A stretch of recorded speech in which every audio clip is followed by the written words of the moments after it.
Liebe Kunden, wir vom Service-Team der LMU wollen uns wieder herzlich dafür bedanken, dass ihr auch dieses Semester brav eure Studiengebühren gezahlt habt.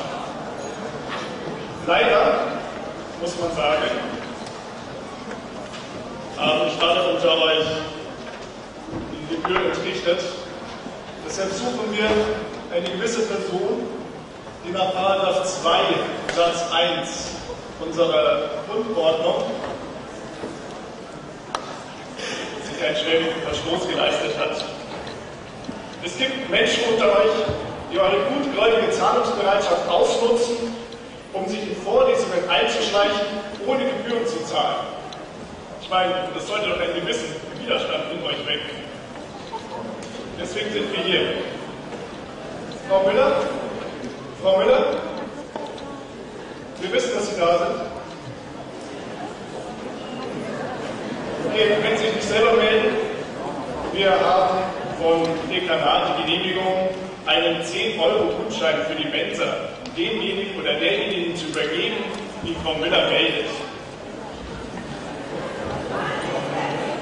Ach, Frau Müller, ich bitte Sie.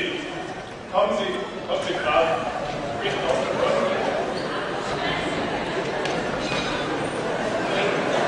Frau Müller. Also, entschuldigt die Störung, es ist natürlich zwecklos, Widerstand zu leisten gegen uns, die wir vom Staat autorisiert sind, eure Studiengebühren einzuziehen und sie auch mehr oder weniger zweckdienlich zu verwenden. Für alle, die nicht ganz meiner Meinung sind, wir veranstalten morgen um 13:30 Uhr eine große Demonstration gegen Studiengebühren. Also ihr könnt wahrscheinlich Studiengebühren zahlen oder eure Mama oder euer Papa zahlt sie und ihr seid sogar befreit worden davon.